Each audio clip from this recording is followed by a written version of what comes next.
আল্লাহ তাআলা সহজ করছেন বলেই হজ সহজ হয়েছে। তা না হলে যদি আল্লাহ এরকম করতেন, নিয়ত আরবিতে করতে হবে, আর এহরামের জন্য এক দোয়া, 7 তওয়াফে 7 দোয়া, 9 দোয়া হইল। মক্কায় 1 দোয়া, মদিনাতে 1 দোয়া, 11। মিনা, আরাফা, মুজদালিফা 3 দোয়া, তাহলে 14টা। জামারাতের 3 জায়গায় 3 দোয়া, 17টা। বিদায়ী তোয়াফে 1 দোয়া, সাফায় 1 দোয়া, মারওয়ায় 1 দোয়া, 20 দোয়া। এরকম 20টা দোয়া যদি থাকতো যে মুখস্থ করতে হবে, তাইলে আমাদের এই 20 দোয়া শিখতে শিখতে তো 20 বছর পার হয়ে যেত, অনেক কঠিন হয়ে যেত। আল্লাহ সহজ করছেন। হজের মধ্যে কোনো এমন কিছু নাই যে এইটা না পড়লে হজ হবে না। একমাত্র তালবিয়া, লাব্বাইক। আর এটা এমন সহজ যে বোবায়ও কইতে পারে, বোবার জন্য শর্ত না, কিন্তু এত সহজ, সবাই লাব্বাইক, শুধু লাব্বাইকটুকু বললেও চলবে। তবে পুরা তালবিয়া, লাব্বাইকা পুরাটা, এটা হাজির জন্য বিরাট একটা পুঁজি। সে যখন হাজি যখন তালবিয়া পড়ে এহরাম অবস্থায়, তার ডান দিকে বাম দিকে যা থাকে, বালু আছে, পাথর আছে, কণা আছে, পাহাড় আছে, গাছ আছে, তরুলতা আছে, ঘাস আছে, সবাই তার সাথে তালবিয়া বলে। আমরা চিন্তা করতে পারি, আমরা তো শুনি না। যদি এই কথাই কম, তা আমরা তো শুনি না, অনেক কিছু দেখি না, আল্লাহরে শুনিও নাই, দেখিও নাই। ঈমান তো এইটারই না। আল্লাহ ও তার রসুল যেটা বলছেন, আমি চোখে যেটা দেখি এটা যতটুকু সত্য, তার চেয়ে বেশি সত্য আল্লাহ ও তার রসুল যেটা বলছে। আমার দেখাটা বাস্তব না, আমি ভুলও দেখতে পারি। আমরা ভুল দেখি না, অনেক সময় ভুল দেখি। দেখছি একটা, আসলে বাস্তবে আর একটা। কুয়াশার মধ্যে একজনকে দেখছে, মনে করছে কেউ একজন অমুকে আসতেছে, কাছাকাছি আইসা দেখে যে গাছ, কিন্তু মানুষই না।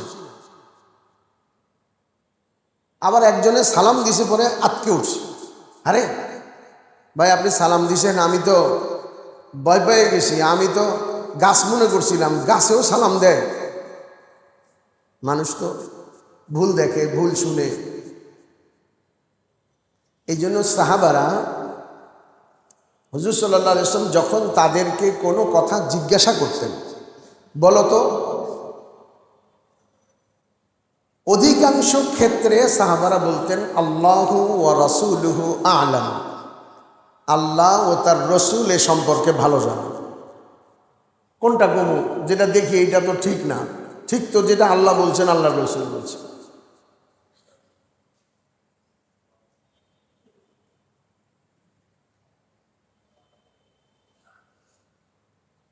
তো আমরা যখন এহরাম অবস্থায় যখন হাজি তালবিয়া পড়ে, তো তার সাথে আমাদেরকে সংবাদ দেওয়া হয়েছে, তার সাথে সব কিছু তালবিয়া পড়ে, তো এটাই বাস্তব। আমি শুনি চাই না শুনি,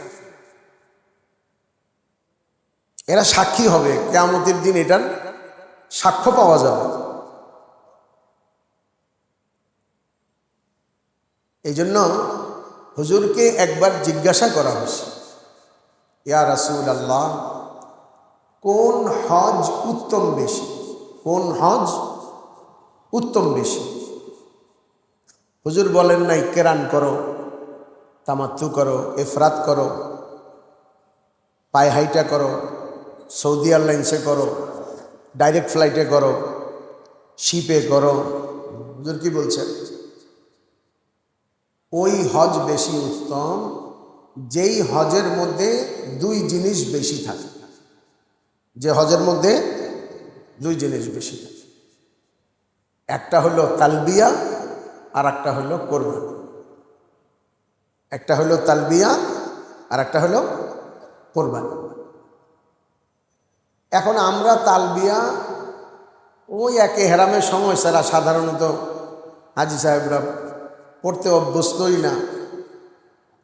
আর কোরবানি যেটা না দিলে না, দেশের কোরবানি যেটা, এটাও শুই না খুশি হয় যে না এটা দেশে দিলে চলবো। কেন ওখানে দিলে তো খাইতে পারবো না। কোরবানির গুরুত্ব তো এই জন্যই যেটা খাওয়া যায়। যদি কোরবানির গরু কিনা পাহাড়ের উপরে থুইয়া দিতে হইতো, যেমন আগের দিনে ছিল, পূর্বেকার উম্মতের উপরে ছিল, তাইলে দেখা যাইত কে রয়্যাল বেঙ্গল কিনে, কে টাইগার কিনে, কে হিমালয় কিনে কোরবানির সময়, কার কত বড় গরু। তখন আর কিন্তু না, যাইবই গা। এই জন্য ভাই তালবিয়াটা সাধ্যে আসে।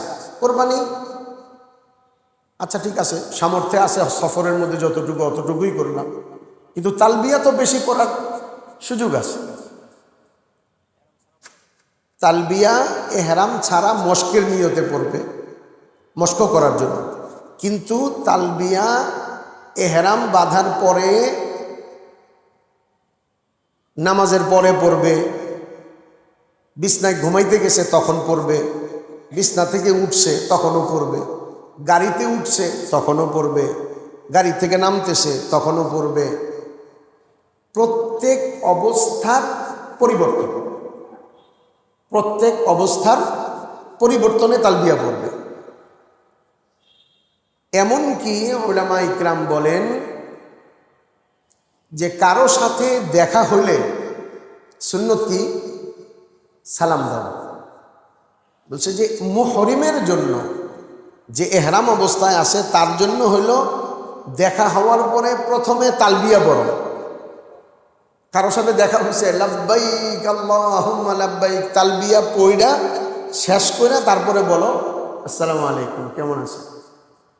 মুহরিমের জন্য সালামের আগে তালবিয়া, আসসালাম কবলাল কালাম, কথা বলার আগে সালাম। কিন্তু শুধু মুহরিমের জন্য আগে তালবিয়া পরে সালাম, যদি উত্তমের উপর আমল করতে। বাকি অনুমতি আছে, দেখা হইলে সালাম দিতে পারে।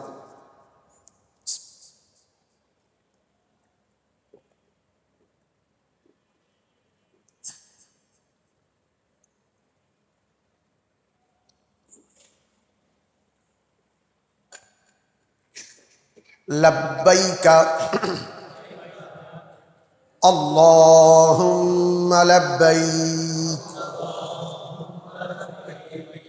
লাব্বাইকা লা শারীকা লাকা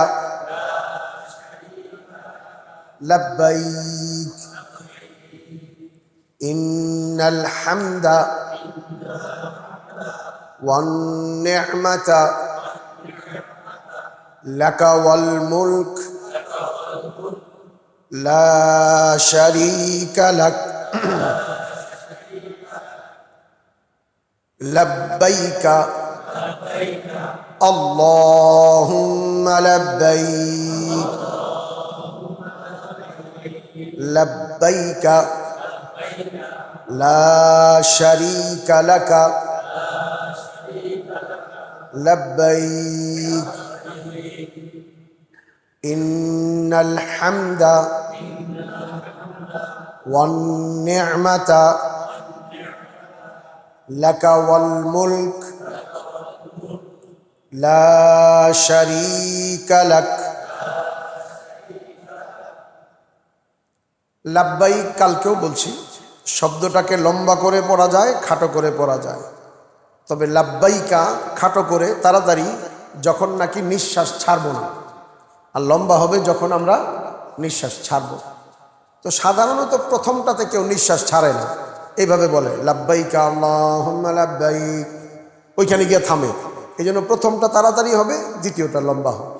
কেউ যদি প্রথমটাতেও নিঃশ্বাস ছাড়ে তাহলে প্রথমটাও লম্বা হবে, যেমন লাব্বাইক আল্লাহুম্মা লাব্বাইক, এইভাবে দোনোটাই লম্বা হবে। কিন্তু সাধারণত প্রথমটাতে কেউ নিঃশ্বাস ছাড়ে না। লাব্বাইকা আল্লাহুম্মা লাব্বাইক লাব্বাইকা লা শারীকা লাকা লাব্বাইক ইন্নাল হামদা ওয়ান নি'মাতা লাকা ওয়াল মুলক লা শারীকা লাক। কেউ একজন শোনান। লাব্বাইক আল্লাহুম্মা লাব্বাইক লাব্বাইক লা শারীকা লাক লাব্বাইক ইন্নাল হামদা ওয়ান নি'মাতা লাকা ওয়াল মুলক লা শারীকা লাক। মাশাআল্লাহ। আমাদের এখনো সুযোগ আছে, সময় আছে, আমরা তালবিয়াটা বারবার বারবার একদম উচ্চারণ সুন্দর হয়, টান মদ গুন্না ঠিক থাকে। ইন্নার মধ্যে গুন্না, হামদার হাইন হা বড় হা উচ্চারণ, আইনের উচ্চারণ, অন্যের মাতা এখানের আইনের উচ্চারণ, লাকা ওয়াল মুলক। মুলক বলার সময় লাম ও সাকিন কাফ ও সাকিন, দুই সাকিন, মুলক মুলক, বুঝছেন না? লা শারীকা লাক শেষে যে লাকা, ওইটাই নিঃশ্বাস ছাড়ার কারণে সাকিন হয়ে লাক। আলহামদুলিল্লাহ, আমরা গতকালকে হজের দুইটা পার্ট, একটা হলো দুইটা দিক, একটা হলো হজের জাহির আর একটা হলো বাতিন, একটা হলো হজের বাহ্যিক রূপ আর একটা হলো আভ্যন্তরীণ রূপ। গতকালকে আমরা আভ্যন্তরীণ রূপটা আলোচনা করছি, মনে আছে তো নাকি? হজের আভ্যন্তরীণ রূপ আমরা আলোচনা করছিলাম যে কিছু গুণাগুণ থাকার নাম, কিছু গুণাগুণ যেগুলি মন্দ এগুলো না থাকার নাম। তার মধ্যে তিনটা কথা বলছিলাম যে থাকতে হবে, তাকওয়া, তাওয়াক্কুল, সবর। তিনটা জিনিস থেকে একদম বিরত থাকতে হবে, করাই যাবে না। একটা হলো রফাত, মানে হলো অশ্লীল কাজ কথাবার্তা, আর একটা হলো কবিরা গুনাহ ফিসক ফুজুর, আর একটা হলো ঝগড়া। এটা করা যাবে না।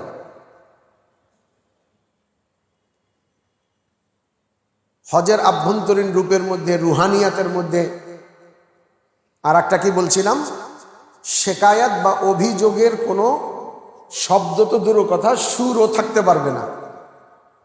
অভিযোগের সুর আছে না, সুর আমরা যেটাকে বলি, ওই যে কালকে বলছিলাম, বলে আমি যাওয়াতে উনি বিরক্ত হয়েছে। কেমনে বুঝলেন? কি বলছে? না বলে নাই কিছু, চেহারা দেখে বোঝা গেছে। এই যে চেহারাটা আছে, এই চেহারাটাও অভিযোগের চেহারা বানানো যাবে না। হাস্যাস বাশ্বাস, হাসি খুশি আনন্দ, আল্লাহ আমাকে আসার সুযোগ দিছে, আল্লাহ আমাকে আসার সুযোগ দিছে। কোন শহরে? যে শহরে মুহাম্মাদুর রাসূলুল্লাহ সাল্লাল্লাহু আলাইহি ওয়াসাল্লামের জন্মস্থান। ওই শহর, যে শহরে জিবরিল আলাইহিস সালাতু ওয়াস সালাম প্রায় 20,000 বার, কেউ কেউ বলেন হুজুরের কাছে 20,000 বার আসছে। ওই শহর, যে শহরকে রাসূলুল্লাহ সাল্লাল্লাহু আলাইহি ওয়াসাল্লাম হিজরতের প্রাক্কালে জাবালে সৌরের এখানে হুজুর মক্কার দিকে তাকায় বলছিলেন, ইয়া মক্কা ইন্নাকি লাখাইরু আরদিল্লাহি ফিল আরদ, হে মক্কা তুমি আমার নিকট জমিনের মধ্যে সবচেয়ে প্রিয় জমিন, সবচেয়ে প্রিয় স্থান। লাউমা উখরিজতু লামা খরাজতু, আমাকে যদি বের করে দেয়া না হইতো তাহলে আমি তোমাকে ছেড়ে যেতাম না। ওই শহর যেখানে ইসলাম আর ঈমানের কারণে বেলাল রাদিয়াল্লাহু তাআলা আনহুকে গলায় কাপড় আর রশি লাগায়ে টানা হেচড়া করে যে শহরের রাস্তা রক্তাক্ত করা হয়েছে, যেখানে আম্মারের পিতা ইয়াসিরকে শহীদ করা হয়েছে, যেখানে সুমাইয়া রাদিয়াল্লাহু তাআলা আনহাকে শহীদ করা হয়েছে, যে শহরের হুদুদের মধ্যে খুবাইবকে শুলিতে চড়ানো হয়েছে, যে শহরে কোরআনে পাকের প্রথম নুজুল ইকরা বিসমি রাব্বিকাল্লাযী খলাক যে পাহাড়ে নাজিল হইছে জাবালে নূর, সে নূর এই শহরে অবস্থিত। আল্লাহ তাআলা এই রকম এক নগরী, যে নগরী সম্পর্কে, যে শহর সম্পর্কে জিবরিল আলাইহিস সালাতু ওয়াস সালাম বলেন যে আমি সমস্ত রূহগুলিকে, পৃথিবীর যত মানুষ আসছে, আসতেছে, আসবে, সব রূহগুলিকে ওলট পালট করে দেখছি। মানুষ যেমন ফলের টুকরিতে ওলট পালট করে দেখে বাছাই করে, জিবরিল আলাইহিস সালাতু ওয়াস সালাম বলেন আমি সব রূহগুলিকে ওলট পালট করে দেখেছি, মুহাম্মদের চেয়ে উত্তম কোনো রূহ দেখি নাই। আর আমি সমস্ত শহরগুলিকে ওলট পালট করে দেখছি, মক্কার চেয়ে শ্রেষ্ঠ কোনো শহর আমি দেখিনি।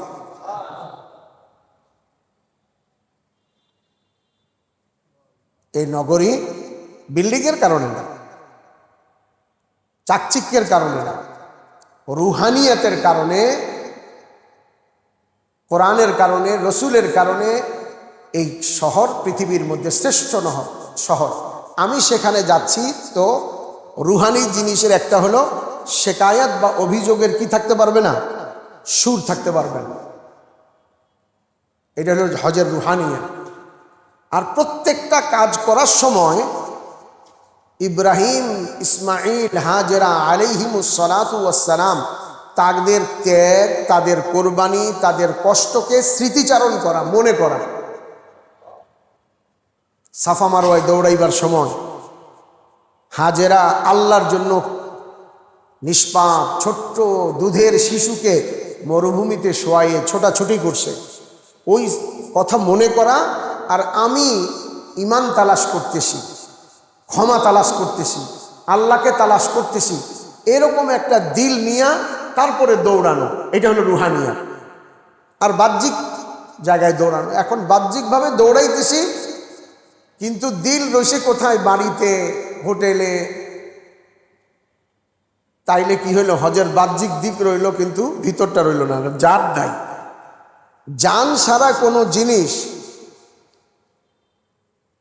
সমস্যা। একটা মুরগি জান ছাড়া বেশিক্ষণ থাকলে পৌঁছে যাবে, খাওয়া হারাম হয়ে যাবে। জান ছাড়া কোনো জিনিস ভালো থাকে না। যেন হজের জান হলো এই গুণাগুণ, শেকায়াত থাকা যাবে না। এমনকি সাধারণত ব্যাপকভাবে যেটা হয় সেটা হলো মক্কা মদিনার সাথে তুলনা করা হয়। কমজোরির কারণে, দুর্বল হিসেবে আমরাও করে ফেলি যে মদিনায় এটা ভালো। আসলে মদিনা একটু ঠান্ডা বাহ্যিকভাবে, কিন্তু মদিনার প্রশংসা করতে গিয়ে আল্লাহর শহর এটাকে নিন্দা করা না হয়ে যায়। আবার মক্কার প্রশংসা করতে গিয়ে আল্লাহর বন্ধুর শহরের খাটো করা না হয়। এই জন্য তুলনা করতে না করছে। তুলনা করলে এই দুই শহরকে পৃথিবীর সব শহরের সাথে তুলনা করে এই দুই শহর সবচেয়ে উত্তম, এ কথা বলা। তো হজের রুহানিয়াত, আর রুহানিয়াতের মধ্যে এটাও একটা যে আদব রক্ষা করা, আদব, শহরের আদব, চলাচলের সময় শহরের আদব, ময়লা না করা, নির্দিষ্ট জায়গায় ময়লা ফেলা, যে কোনো জায়গায় ময়লা না করা, যাদের বিভিন্ন জিনিসের অভ্যাস আছে এটার মধ্যে যদি মন্দ জিনিস হয় এগুলো পরিত্যাগ করা, বাসায়ও না, কারণ মক্কার যে বাসা সেটাও তো মক্কা। তো আমরা ইনশাআল্লাহ হজের এই রুহানিয়াতকে রক্ষা করার চেষ্টা করি। রুহানিয়াতের মধ্যে আরো একটা জিনিস হলো, 3 জিনিস নিষেধ আর 3টা নিতে হবে, আর 3টা আমার হজের কবুলের আলামত বলা হয়েছে, নিদর্শন। একটা হলো নরম কথা বলা, ছোটখাটো বিষয়ে চেইতা না যাওয়া, রাগ না করা। সাধারণত হজের সময় শয়তান হাজী সাহেবের মাথাটাকে খুব গরম করে রাখে, সকালে হোটেলের পরোটার তাওয়ার মতো, কিছু কইলেই রাগ হয়ে যায়। মাথা ঠান্ডা রাখতে হবে। এই জন্য অনেক ওলামা ইকরাম বলছেন যে রাতভর আমলে থেকে সাথী সঙ্গীর সাথে খিটখিটে মেজাজ হওয়ার চেয়ে রাতভর ঘুমাইয়া কম তওয়াফ কম নামাজ সাথী সঙ্গীর সাথে ভালো ব্যবহার, এটা বেশি উত্তম। আসলে অনেকে বেশি ইবাদত করার কারণে ঘুম হয় নাই, একটা তবিয়তের উপরে বোঝ ভারী, যার কারণে কেউ একটা জিজ্ঞাসা করলেই ভাই এটাও জানেন না, পড়ে লন, হুজুরে জিগান, সবাই বুঝে খাইছে ভাই, ওনারা কিছু পাওয়া যাবে না, সমস্যা আছে। এইরকম না, বরং সকলের আস্থা থাকে, সবাই যাতে আস্থা পায় যে ওনারে জিজ্ঞেস করলে পাওয়া যাবে, উনি একটা সান্ত্বনার কথা বলবে, সমস্যার কথা বললে সান্ত্বনার কথা বলবে। তো আদব রক্ষা করে চলা। আল্লাহ তাআলা আমাকে আপনাকে হজের রুহানিয়াত নসিব করে। রুহানিয়াতের দিক থেকে আরো একটা বিষয়, আমরা যখন বাংলাদেশে কেউ কারো বাড়িতে যাই তো মহব্বতের মানুষ, কাছাকাছি মানুষ, রিশতেদার, আত্মীয় হলে, বন্ধু হলে কিছু নিয়ে যাওয়ার রেওয়াজ আছে। তো বলেন আল্লাহর চেয়ে কাছে আর কে আসে? মানুষ কিয়ামতের দিন নিজ স্ত্রী, আম্মা, আব্বা, ছেলে, মেয়ে সবাই অস্বীকার করবে, চিনি না। কঠিন অবস্থা, যার জন্য মানুষ সারা জীবন কামাই করে, উইল করে যায়, জীবন সুন্দর করার চেষ্টা করে, তারা অস্বীকার করবে। তাহলে সে বেশি কাছে না ওই সত্তা, ওই আল্লাহ যে কিয়ামতের দিন আমাকে আমার দুনিয়ার প্রত্যেকটা আমলের বদলা দিবেন এবং কিয়ামতের দিন আযাব থেকে বাঁচাবেন, তার আরশের নিচে ছায়া দিবেন? কে বেশি কাছে? আল্লাহ বেশি কাছে। তাহলে আল্লাহ যদি কাছের হন, তাহলে আল্লাহর জন্য কিছু একটা নিয়ে যাওয়া দরকার না? আমরা এতদিন পরে যাচ্ছি, জীবনে একবার যাচ্ছি, তাহলে আল্লাহর জন্য তো কিছু নিয়ে যাওয়া দরকার। আল্লাহ যদি খানা খাইতেন তাহলে না হয় আমরা আম নিয়ে যাইতাম, রসগোল্লা নিয়ে যাইতাম, কিন্তু আল্লাহ তাআলা পানাহার মুক্ত, আল্লাহর সত্তা পানাহারের ঊর্ধ্বে, আল্লাহর এগুলির কোনো কি নাই, প্রয়োজন নেই। যদি আল্লাহ পাঞ্জাবি গায়ে দিতেন তাহলে না, ভালো কাপড় নিয়ে যেতাম, কিন্তু আল্লাহ তাআলা এই সমস্ত মানবিক সমস্ত দুর্বলতার ঊর্ধ্বে, উপরে। তাহলে কি করা যায়? আল্লাহর জন্য কি নিয়ে যাব? বলে যা আল্লাহ পছন্দ করে। আল্লাহ কি পছন্দ করে? আল্লাহ পছন্দ করেন যে আমি আল্লাহকে ভালোবাসি। আল্লাহ তো আমাকে মহব্বত করেনি, মহব্বত করেন দেখেই তো আমাকে মানুষ বানাইছেন, তা না হলে আমাকে হাইওয়ান জানোয়ার বানাইতেন। আল্লাহ আমাকে যখন মানুষ বানাইছেন, আবার তাও মুসলমান বানাইছেন, তাও আবার উম্মতে মুহাম্মদী বানাইছেন, তাহলে আল্লাহ তো আমাকে মহব্বত করেই। আমার কাছে আল্লাহ চায় যে আমি একাই মহব্বত করব, ভালোবাসবো, তুমিও একটু আমারে মহব্বত করো না। তাহলে আল্লাহর জন্য কি নিয়ে যাওয়া? আল্লাহর মহব্বত।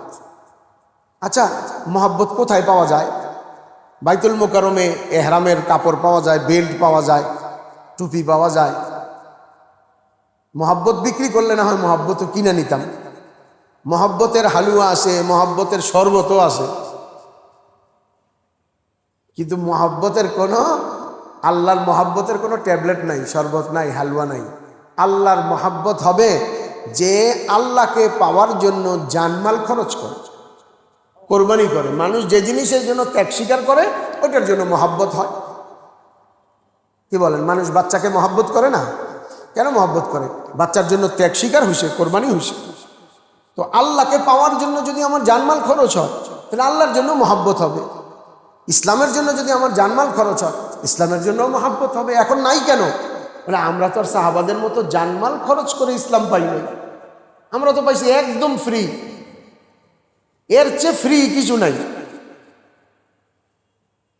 আর ফ্রি জিনিসের মানুষ কি করে না? কদর করে না।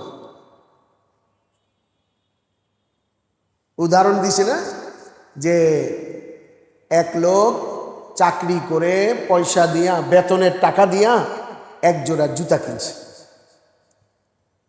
500 টাকা, আর বিবাহের সময় শ্বশুর বাড়ি থেকে একটা কাশ্মীরি শাল দিছে যেটার দাম 10,000 টাকা। তাহলে কয় গুণ বেশি? 20 গুণ বেশি দাম। এই জুতা পরে শাল কান্দে নিয়ে শ্বশুর বাড়ি যাইতে গিয়া রাস্তায় এক জায়গায় কাদা পড়ে গেছে। কাদা যদি খালি পায়ে পাড়া দেয় তাহলে পাও ধোয়ার পানি নাই, জুতা সহ যদি পাড়া দেয় তাহলে জুতাটা নষ্ট হয়ে যাবে। অনেক চিন্তা ভাবনা করে শালটা লম্বা করে কাদার উপরে বিছাই দিয়া পাড়াইয়া ওই পাশে চলে গেছে। আর এরপরে শালটা পেঁচাইয়া একটা পলিথিনে নিয়ে নিছে, যাক জুতাটা ভালো আছে। তো একজনে দেইখা জিজ্ঞাসা করছে, ভাই আপনার জুতাটা বোধহয় অনেক দামি না? না না বেশি না, 500 টাকা। তাহলে শালটা মনে হয় অনেক সস্তা, আমি তো কাশ্মীরি মনে করছিলাম, এটা বোধহয় কম দামি।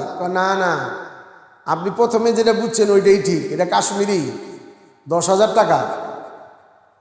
তাহলে আপনি এই 500 টাকার জুতা ঠিক রাখার জন্য 10,000 টাকার শালটার এরকম ময়লা করলেন, কাদায় মাখলেন, নষ্ট করলেন।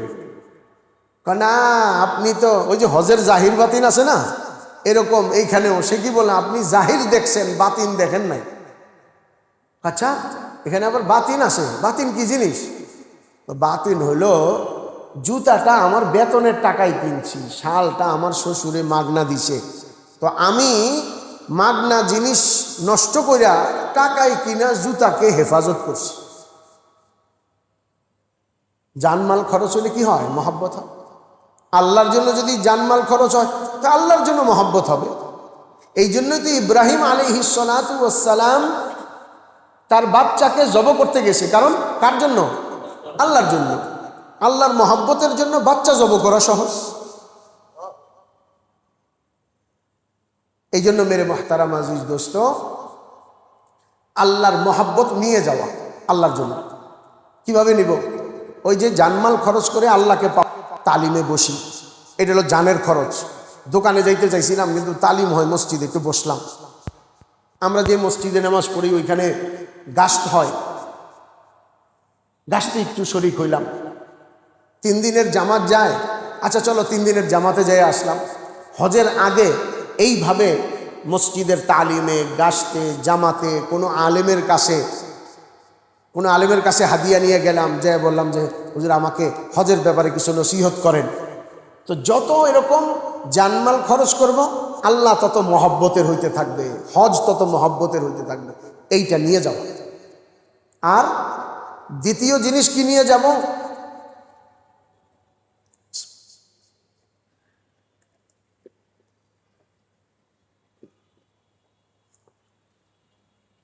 দ্বিতীয় জিনিস হলো আল্লাহ পাকের হুকুমের আনুগত্য। মানে হজে যাওয়ার আগ থেকেই শুরু করব যে আর আল্লাহর হুকুম ভাঙবো না, মানে নাফরমানি করব না। এক কথায় আমি যদি নাফরমানি করি, আল্লাহর হুকুম ভাঙি, তাহলে হজ করে ফরজ পুরা হবে কিন্তু আল্লাহ খুশি হবেন না, কারণ আমি তো নাফরমানি করি। আর নাফরমানি দ্বারা আল্লাহ কি হন? নারাজ হন। হুজুর সাল্লাল্লাহু আলাইহি ওয়াসাল্লাম তার সাহাবীকে নসিহত করছেন না? ফাজাইলের কিতাবে আছে। তার মধ্যে একটা কি বলছে? বলছে নামাজ ছাড়ো না, কারণ নামাজ ছাড়লে কি হয়ে যান? আল্লাহ পাক অসন্তুষ্ট হয়ে যান। আর ভাই এই দুইটা জিনিস আল্লাহর জন্য নিয়ে যাব, মহাব্বত এবং হুকুমের আনুগত্য। রসুলের জন্য কি নিয়ে যাব? হুজুরকে সাহাবারা কত কিছু হাদিয়া দিছে, আমরা তো আর ওইগুলি দিতে পারবো না, কারণ হুজুর এখন কবরে বিশেষ জীবনে আছেন, তবে আমাদের মতো এরকম জীবিত না।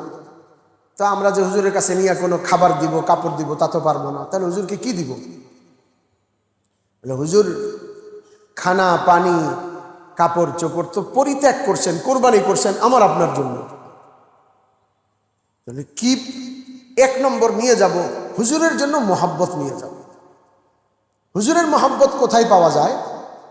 হুজুরের মহব্বত পাওয়া যায় জানমালের কোরবানি, হুজুরের সুন্নতের অনুসরণ এবং হুজুর সাল্লাল্লাহু আলাইহি ওয়াসাল্লাম আমার আপনার জন্য যে সকল ত্যাগ স্বীকার করছেন, কষ্ট করছেন, সেটা কিতাবে পড়লে আমরা যখন শুনব আমাদের জন্য আমরা কিভাবে জাহান্নাম থেকে বাঁচতে পারি, হুজুর আমাদেরকে বাঁচাইবার জন্য আমাদেরকে তো আর পাইতেছেন না, আমরা তো পরে আসছি, উপস্থিত লোকদেরকে দাওয়াত দিতে গিয়ে তায়েফে গেছে, আর তায়েফের লোকজন হুজুরের সাথে কি আচরণ করছে, 3 মাইল পর্যন্ত বাচ্চারা পাথর মারছে আর হুজুর দৌড়াইছেন। আল্লাহু আকবার! 3 মাইল পর্যন্ত হুজুরের শরীর রক্তাক্ত হয়ে গেছে, ভিতর কাপড়ের ভিতর থেকে রক্ত গড়ায়ে গড়ায়ে জুতার মধ্যে গিয়া কাদা মাটির মধ্যে আটকে যায়, রক্ত জমাট হয়ে জুতা আটকে গেছে, 2 বার বেহুশ হয়ে গেছে। যায়েদ ইবনে হারিসা রাদিয়াল্লাহু তাআলা আনহু হুজুরকে কাঁধের উপরে নিয়ে তারপরে এক বাগানে নিয়ে বসাইছে। এখন হাজী সাহেবরা, আগে তো যেতে দিত না, এখন তায়েফে যেতে দেয়। তায়েফে হাজী সাহেবরা যান, ওই তায়েফে ওই বাগানে যেখানে হুজুর বসছিলেন, হুজুরকে মক্কার 2 প্রসিদ্ধ কাফির তাদের বাগান ছিল, তারা দেখছে এবং তাদের খাদেম গোলাম আদ্দাসকে তারা একটু আঙ্গুর দিয়া পাঠাইছে, যাও মোহাম্মদকে যাইয়া বলো, আত্মীয়তার দোহাই দিয়া বলছে একটু খান। এই আদ্দাস ছিল নিনওয়ার অধিবাসী। আর নিনওয়া কোথায়? ইরাকে। নিনওয়া কোথায়? ইরাকে। হযরত ইউনুস বিন মাত্তা, ইউনুস আলাইহিস সালাম যেখানে আসছিলেন, তো হুজুর ওই সময় ওই আদ্দাসকে দাওয়াত দিছে। কিভাবে? হুজুর যখন ওই আঙ্গুরটা খেলেন তখন বলছেন বিসমিল্লাহ। তো আদ্দাস বলতেছে, কি বললেন? এইখানকার লোকেরা তো এটা বলে না। হুজুর তখন জিজ্ঞাসা করলেন, দেখেন মানে ভাষার কারণে, সে যদি বলতো আমরা তো এটা বলি না, এটা না বলে কি বলছে, এখানকার লোকেরা তো এটা বলে না। তো হুজুর জিজ্ঞেস করছে, তুমি কোনখানকার? বলছে আমি নিনওয়া। তো হুজুর বলছেন, ওই নিনওয়া যেখানে ইউনুস বিন মাত্তা আসছে? তো এই আদ্দাস তো তার নবুয়ত স্বীকার করে, মানে। তো সে বলছে, হ্যাঁ, কিন্তু আপনি কেমনে জানেন? আপনি জানলেন কিভাবে? আমি তারই ভাই, নবুয়তি ভাই। তিনি যেমন আল্লাহর নবী ছিলেন, আমিও তেমনি আল্লাহর নবী। ওই যেই কাফেররা তাদের এই গোলাম আদ্দাসকে পাঠাইছে, তারা দেখতেছে যে আদ্দাস ধীরে ধীরে খাটো হয়ে যাইতেছে। মানে এরকম আসিল না, মানুষ বুক ফুলে থাকে, কারো সামনে আস্তে আস্তে তার রূপ, তার মর্তবা জানলে আস্তে আস্তে ছোট হয়ে যায়। ওই কাফেররা করতেছে আদ্দাস ছোট হয়ে যাইতেছে, আমরা দেখতেছি যে কাম সারছে। একজন আরেকজনকে কি বলতেছে যে গেছে, কাম হয়ে গেছে। এবং এক বর্ণনা মতে তখনই আদ্দাস হুজুরের পায়ে চুমা দিছে এবং ইসলাম কবুল করে নিয়েছে। তাহলে হুজুর তায়েফে কষ্ট করছেন, এই মিনার ঘাটিতে 2 বছর বয়কট অবস্থায় কাটাইছেন, নিজের জন্মভূমি ত্যাগ করে গেছেন। এই সব কিছু আমাকে আপনাকে জাহান্নাম থেকে বাঁচানোর জন্য করছেন এবং আজও মহব্বত করেন কবরে।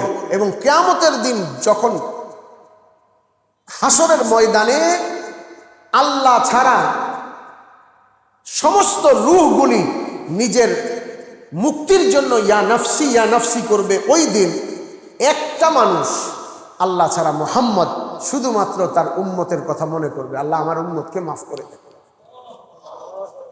সুতরাং তার জন্য হজে যাওয়ার সময় কাছে যাচ্ছি, এতদিন দরুদ পড়ছি, আসসালাতু আসসালামু আলা রাসূলিল্লাহ সাল্লাল্লাহু আলাইহি, অর্থাৎ গায়েবের কথা বলে বলছি, তার উপর, আল্লাহর রসুলের উপর। তোমার উপর এটা বলার অধিকার ছিল না, তোমার উপর। যেমন আসসালাতু আসসালামু আলাইকা ইয়া রাসূলুল্লাহ, এখানে বলা দুরুস্ত নয়, এখানে বলা যাবে না। কিন্তু আজকে আমরা মদিনায় যাব, তাহলে হুজুরকে এ কথা শরআন বলতে পারবো, আসসালাতু আসসালামু আলাইকা, এবং ফেরেশতা নিযুক্ত আছেন এখান থেকে পৌঁছান, আর ওইখানের সালাম হুজুর শুনতে পান। তাহলে হুজুরের জন্য এক হলো মহব্বত নিয়ে যাওয়া, আর একটা জিনিস রসুলের সুন্নত নিয়ে যাওয়া। জীবনের প্রতিটা ক্ষেত্রে তার আদর্শ যে সুন্নত আছে এটা তো নিয়ে যাবই। কমপক্ষে বাহ্যিক বেশভূষায় যে সুন্নতটা থাকা দরকার ছিল না, কমপক্ষে হজের সময় তো নিয়ে যাই। হুজুরের সাথে দেখা হবে, হুজুর আমারে দেখবে, তখন তো কমপক্ষে নিয়ে যাওয়ার নিয়ত করি, চেষ্টা করি। পারতেছি না, আল্লাহর কাছে দোয়া করি, আল্লাহ আমারে দেন, তৌফিক দেন। এটাও হজের রুহানিয়াতের অন্তর্ভুক্ত। আর হজের রুহানিয়াতের আরো দুইটা বিষয়। কেউ কোথাও গেলে কিছু নিয়ে আসে, যেমন মানুষ যে জায়গায় যায় সেইখানকার এমন কিছু আনে যেটা সেখানেই পাওয়া যায়, অন্য কোথাও পাওয়া যায় না, বা পাইলেও দাম বেশি। যেমন কেউ যদি রাজশাহীর আম বাগানে যায়, তো ওইখান থেকে তো বার্মিজ জিনিসপত্র আনে, নাকি কি আনে? আম নিয়ে আসে। সে চিন্তা করে বার্মিজ জিনিস এখান থেকে নিয়ে মুখে। আর কেউ যদি কক্সবাজার যায়, শামুক, ঝিনুক, বার্মিজ জিনিস আনে, ওইখান থেকে তো এটা তালাশ করে না যে এইখানে ফজলি আম কোথায় আছে, চোষা আম কোথায় আছে। কক্সবাজারে গিয়ে আম তালাশ করে, যেখানে যেটা পাওয়া যায়। তাহলে আমরা হজে যাব, ওইখানে গিয়ে যে আমরা জায়নামাজ খুঁজি, এটার কারণটা কি কন দিয়ে আমারও কন, আমিও তালাশ করি।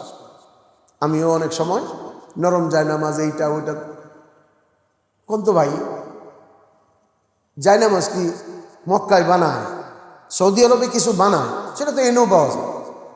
বেশি ভালো তালাশ করে মানুষ মক্কা মদিনাতে কোনটা, জায়নামাজ কোনটা বেশি তালাশ করে? টার্কিশ, তুর্কি। তো তুর্কিরটা হইলে তালাশ করবো, এটা বাংলাদেশেই আছে। তসবি কিনে চায়নার তসবি তো এনেই পাওয়া যায়, এনে সস্তায় পাওয়া যাবে, কারণ তাদের কস্টিং কম। আধা রাস্তা চায়না থেকে যদি সৌদি আরব পর্যন্ত নেয়, এনে আধারও কম হবে, তাই না? গুয়াঞ্জু থেকে এনে তো কাছে, এটা 2 গুণ হলো সৌদি আরব। ওইখান থেকে ঘুরে আসলে যদি ওই তসবি একবার সুবহানাল্লাহ পড়লে 70 বার নেকি হইতো, ওই 2 রাকাত নামাজ পড়লে 70 রাকাতের নেকি হইতো। এমন কিছু যদি থাকতো তাইলে তো ঠিক আছে, তাইলে তো কিনা দরকার। এমন তো কোনো কথা কোরআন হাদিসে কোথাও নাই। তাহলে আনবো কি? 2টা জিনিস আনতে বলছি। একটা হলো মক্কা থেকে আনবো আল্লাহর প্রতিনিধিত্ব, মানে কি আমি জন্মসূত্রে আল্লাহর প্রতিনিধি ছিলাম। ওয়াইদ ক্বালা রাব্বুকা লিল মালাইকাতি ইন্নী জাইলুন ফিল আরদি খলিফা, আল্লাহ আমারে বানাইবার সময় বলছে আমি আল্লাহর খলিফা, তবে এতদিন এই কাজটা করি নাই। এখন যখন আল্লাহর বাড়িতে গেছি, নিয়ত করে আসি যে বাকি জীবন আল্লাহর খলিফা হয়ে জীবন যাপন করব। এই 1। 2 নম্বর হলো জমজমের পানি। জমজমের পানি যদি আপনাকে বাড়িতেও থাকে, বা ঢাকা শহরে কোনো জায়গায় কুয়া থাকে যেখান থেকে জমজমের পানি আইনেন না, জমজমের পানি তো আনার জিনিস। এই 2টা মক্কা থেকে, আর 2টা মদিনা থেকে। মদিনা থেকে 2 জিনিস কি? 1 নম্বর হলো ওই যে রসুলের মহব্বত, তো আমরা কিছু নিয়ে যাব, আবার তার এই সুন্নতের অনুসরণ নিয়ে যাব, কিন্তু আনবো হলো রসুলের প্রতিনিধিত্ব। কারণ রসুল এই উম্মতকে তার নায়েব বানাইছেন, কিতাবের ওয়ারিস বানাইছেন। তো হুজুর কিয়ামত পর্যন্ত মানুষের নবী, কিন্তু কিয়ামত পর্যন্ত তিনি থাকলেন না। তো বাকি লোকদের উপরে তার নবুয়তি কাজ, তার ইসলাম, তার ঈমান, তার কিতাব, তার সুন্নাহ প্রচার প্রসারের কাজটা কারে দিছেন? এই উম্মতকে দিছেন। ওইটা করার নিয়ত করব। আর 2 নম্বর হলো মদিনার খেজুর। এই 4টা জিনিস, 2টা মক্কা থেকে, 2টা মদিনা থেকে, এটাই হলো আনার জিনিস। আল্লাহ আমাকে আপনাকে আমলের তৌফিক দান করা। এখন আমরা হজের মৌলিক আলোচনায় আসি। গতকালকে আমরা আলোচনা করছি যে হজের 2টা পার্ট, তামাত্তু হজের 2 পার্ট, একটা হলো উমরা আর একটা হলো হজ। ব্ল্যাকবোর্ড আনতে তো ভুলেই গেলাম। আচ্ছা, কালকে ইনশাআল্লাহ ব্ল্যাকবোর্ডে দেখাই দিব হজের আলোচনার সময়। আজকে মুখেই আলোচনা করি। তো তামাত্তু হজের মধ্যে একটা হলো হজ, একটা হলো উমরা। তো প্রথমে হজ, উমরা। উমরার 2টা ফরজ, 2টা ওয়াজিব। কালকে আমরা আলোচনা করছি। উমরার ফরজ 2টা কি বলেন তো ভাই? এহরাম অর্থাৎ উমরার নিয়ত করা বা উমরার নিয়তে তালবিয়া পড়া, এটা হলো এহরাম বা এক কথায় এহরাম। আর দ্বিতীয় হলো তাওয়াফ করা। 2টা ওয়াজিব, সাই করা আর মাথা অর্থাৎ মাথার চুল, মাথা কাটলে তো সমস্যা, মাথার চুল, এই 2টা হলো ওয়াজিব। এখন হলো পদ্ধতি, তরিকা। এটা তো নাম জানলাম, পদ্ধতি। প্রথমে হলো ইহরাম।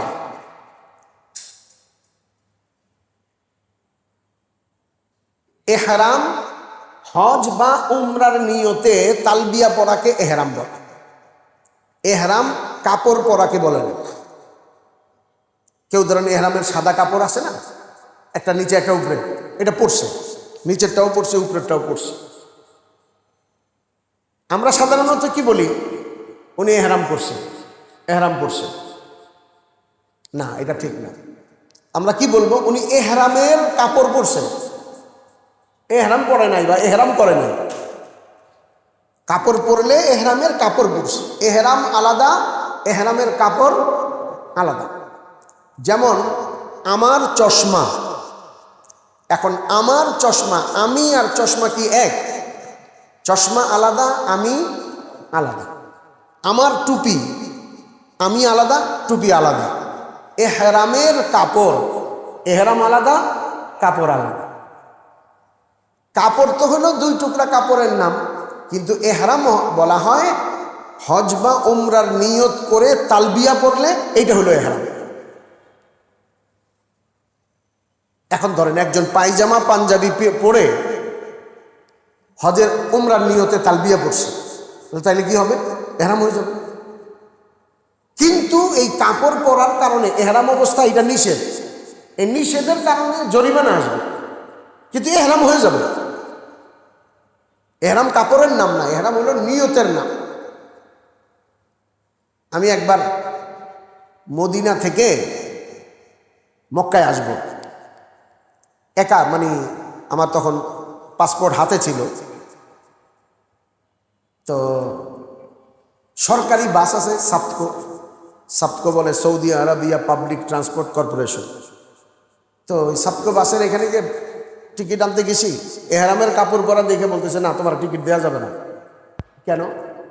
কয় যে এই বাস জুল হুলাইফা যাবে না, বীরে আলী যাবে না, যেখানে এহরাম বাঁধে ওইখানে যাবে না। আমি বললাম, ভাই না গেলে অসুবিধা কি? আমি বাসে নিয়ত করে নেব।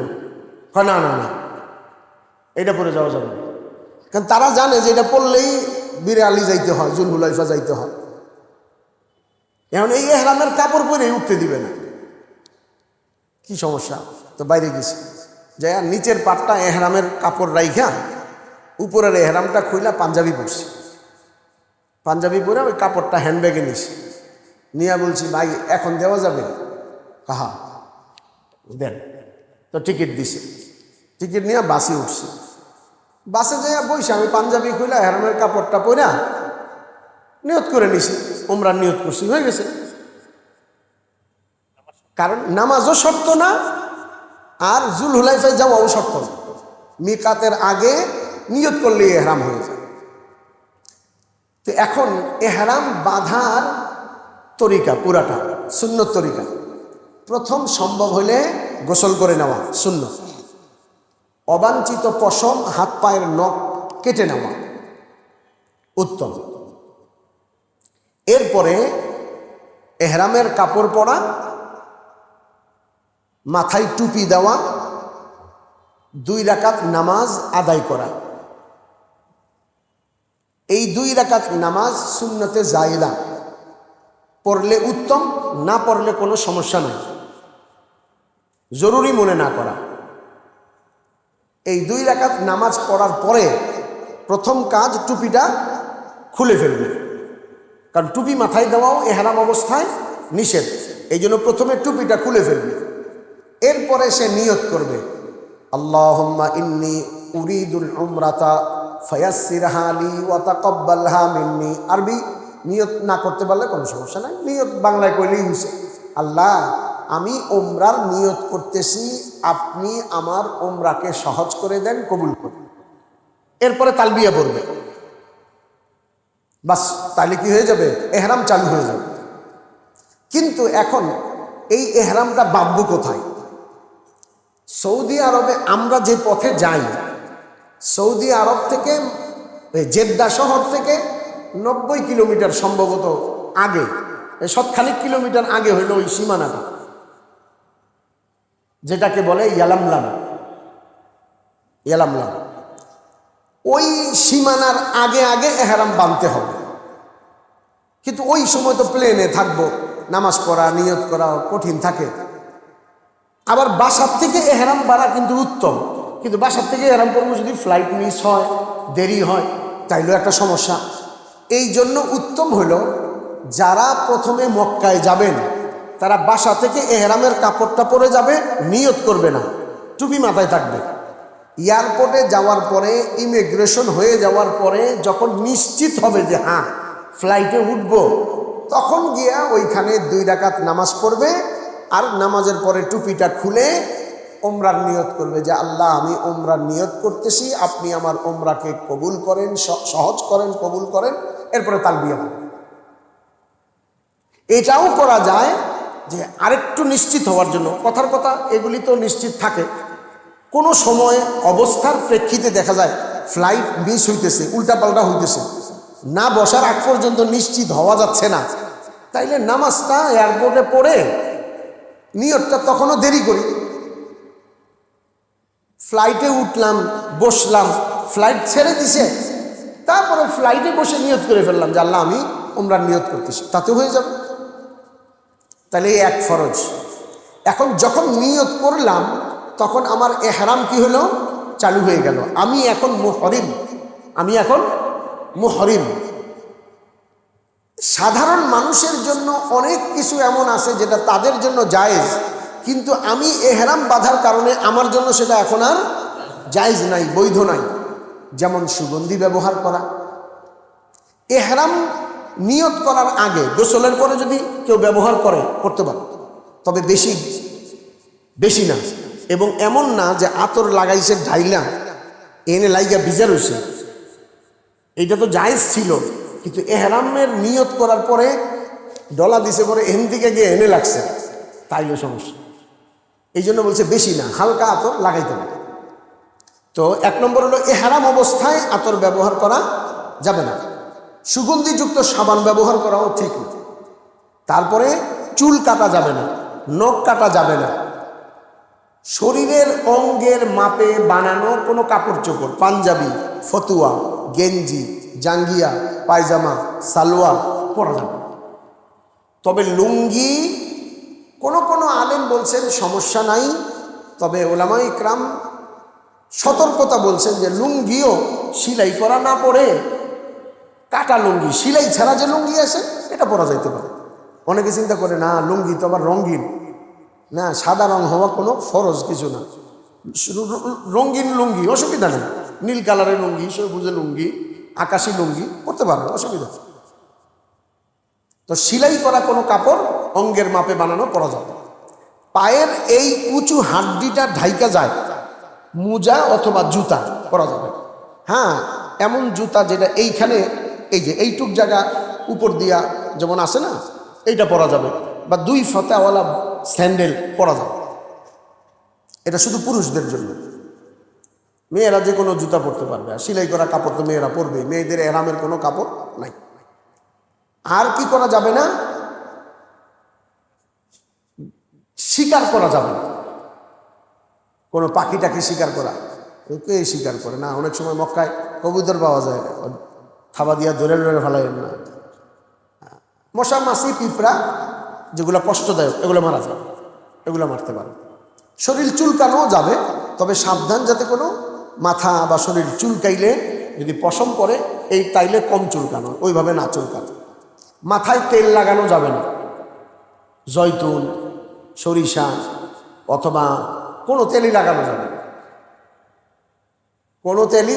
কারণ ওলামা ইকরাম বলেন যে সরিষার তেলে তো সুগন্ধি নেই, তো সুগন্ধি না থাকলে মুড়ি মাখায় খান খায়। মুড়ির মধ্যে মাখায় কি দুর্গন্ধের জন্য খায় না সুগন্ধির জন্য? ওইটাও এক প্রকারের সুগন্ধি, যেটা নাকে গেলে ভাল লাগে, মুড়ির লাগে, বলছে ওইটাও না। হ্যাঁ, এমন কোনো তেল যার মধ্যে কোনো পারফিউম নাই, সেটা ওজোর বশত যার পা ফাইটা যায় অথবা শরীর খুব খারাপ লাগে তাহলে ব্যবহার করতে পারে। তবে সেক্ষেত্রেও নিয়ত রাখতে হবে সজ্জিত হওয়ার জন্য না, সাজসজ্জার জন্য না। কি জন্য লাগাইছি? অসুবিধার কারণে। যেমন ভেজলিন, সুগন্ধি ছাড়া ভেজলিন পা ফাইটা যায়, ঠোঁট ফাইটা যায়, লাগাইলেন। কিন্তু ঠোঁটে লিপ জেল লাগাইতেছে ঠোঁটটা যাতে সুন্দর দেখা যায়, এটা যায় না। ঠোঁট ফাইটা যাওয়ার কারণে সুগন্ধি ছাড়া লাগানো। বিমানে যাওয়ার সময় বিমানে একটা উইপস, ভিজা টিস্যু দেয় খাবারের পরে, ওইটাও ব্যবহার না করা। তোমার মধ্যে সুগন্ধি, ওইটা দিয়ে হাতটা মুইসা বয়ে রয়েছেন, তো হাতে তো সুগন্ধি লাগিয়ে রয়েছে। এরকম কখনো হয়ে গেলে সাথে সাথে ধুয়ে ফেলবো ভালো করে। যদি দেখা যায় না যায় তাহলে সাবান দিয়ে হইলো ধুয়ে ফেলান। কারণ এটা লাইগা গেলে তত সমস্যা না, লাগা অবস্থায় লং টাইম থাকলে তাহলে সমস্যা, তাহলে গিয়ে দম আইসা বলবে। এলাচি, জর্দা, যারা পান খায় পানের সাথে অনেকগুলো মাইক্রোমলসে খাইতে পারে, কিন্তু পান ছাড়া এমনিতে এলাচি মুখের দুর্গন্ধ দূর করার জন্য খাওয়া যাবে। হ্যাঁ, তরকারিতে দিয়ে রান্না করে খাওয়া যাবে। তো এহরাম অবস্থায় এই বিষয়গুলি থেকে বিরত থাকতে হবে। আর বেশির থেকে বেশি তালবিয়া পড়তে হবে। বিমানে উঠতে, উপরে চলতে, নিচে নামতে দেখা হলে তালবিয়া তালবিয়া পড়তে থাকবে। আমরা যারা প্রথমে মদিনায় যাব তাদের একটা সুবিধা আছে, বাংলাদেশে ইমিগ্রেশনে নিয়ত করার কোনো ইয়া নাই, আপনি কাপড় পরে চলে যান মদিনা। তার কারণ হলো মদিনাওয়ালাদের নিকাব মদিনা থেকে আসার সময় পড়বে। এখন আমাদের যাদের আগে মদিনা থেকে রওনা হওয়ার সময় এহরাম বাঁধবো, আর যাদের আগে মক্কা তারা বাংলাদেশ থেকে এহরাম বাঁধবো। এহরাম বাঁধছি, এহরামের পরে যা নিষেধ করা জিনিস সেগুলোর থেকেও বিরত থাকছে। এরপরে করণীয় কি বলে, এইভাবেই সতর্কতার সাথে। ও আরও একটা, মাথা ঢাকা যাবে না, টুপি গামছা এগুলি দিয়ে মাথা ঢাকা যাবে না। এই অবস্থাতেই আমরা মক্কা মুকাররমায় পৌঁছে যাব। পথে ঢাকা শহরের মানুষের জন্য ঢাকা এয়ারপোর্টে, আমরা যারা ঢাকার অধিবাসী আমাদের জন্য ঢাকা এয়ারপোর্টে, বিমানবন্দরে, হাজি ক্যাম্পে পুরা নামাজ, কসর না। এয়ারপোর্টে কি নামাজ? পুরা নামাজ, মুকিম আমরা।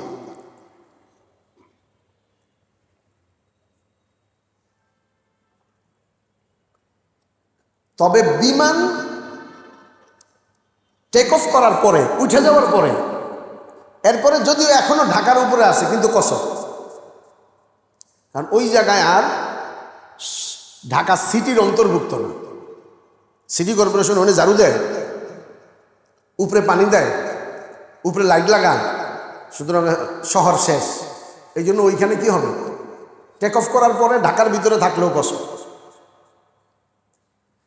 জেদ্দাই আর বিমানে যারা যাচ্ছি, যদি বিমানে নামাজ আসে তাহলে চেষ্টা করব অজু করে দাঁড়ায় নামাজ পড়া। বিমানের স্টাফ যারা, তারা সাধারণত অনুমতি দেয় না, কয় যে বিমানের ব্যালেন্স ঠিক থাকবো না বা বিভিন্ন কথা বলে। আসলে মেইন জিনিস হলো যারা স্টাফ থাকে, বিমানবালা থাকে, ক্রু থাকে, ওর তো ইমানের নামাজের গুরুত্ব আহমিয়াত কম, যার কারণে তার কাছে গুরুত্ব হলো ডিসিপ্লিন। সবাই সুন্দর বসা আছে, এই নামাজে যাইব আইব, এই ডিসিপ্লিন নষ্ট হলে এটা তাদের কাছে ভালো লাগে না। এটা যে আল্লাহর একটা হুকুম কত বড় এটা বুঝে না।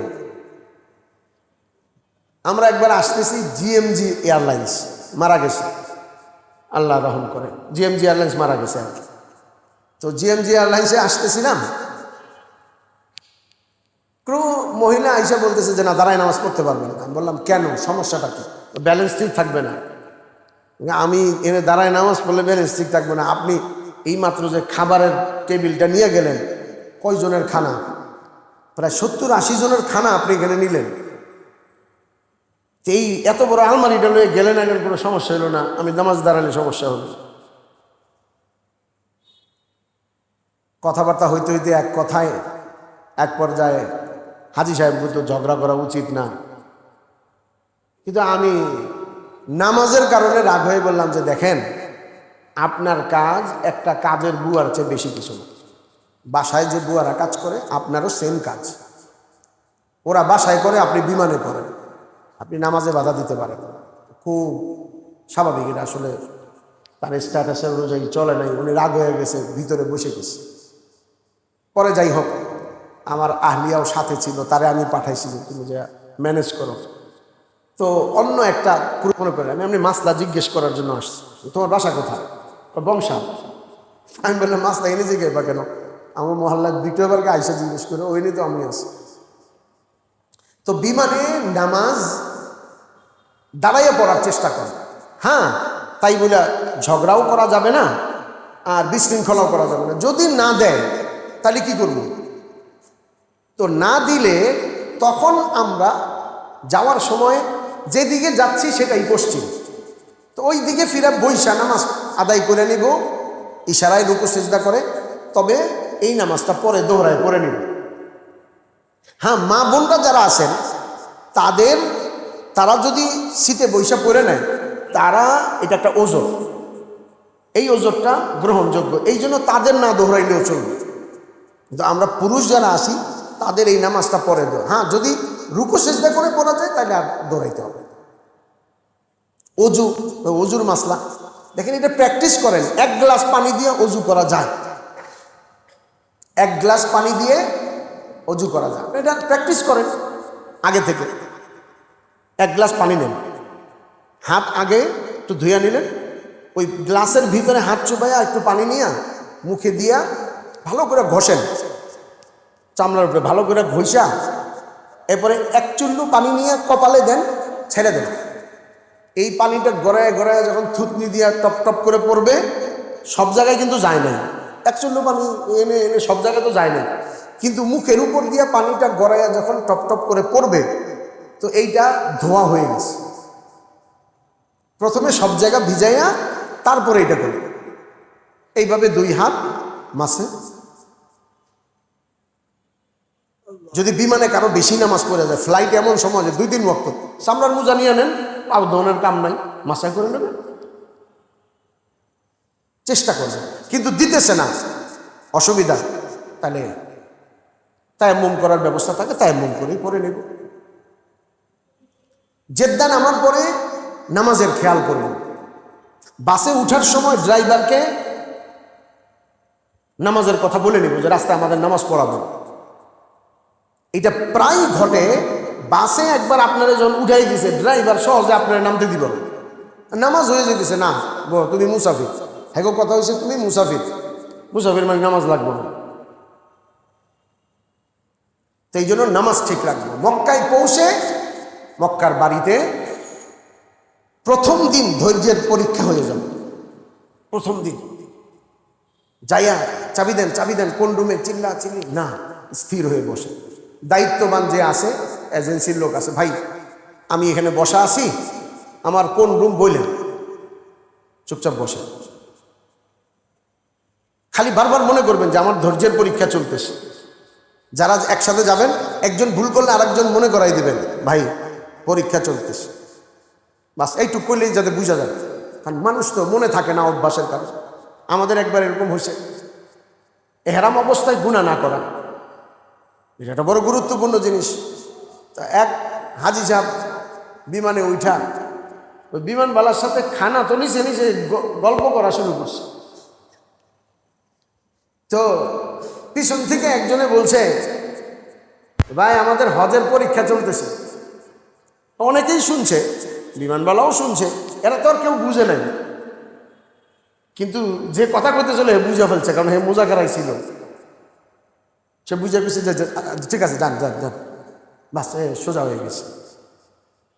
বারবার মনে করাই দিব, একজন আর একজনকে মনে করাই দিব, ভাই আমাদের পরীক্ষা চলতেছে, সবরের পরীক্ষা চলতেছে। তো বাড়িতে প্রথম দিন ওঠার সময় ধৈর্যের পরিচয় দিতে, ঠিক আছে।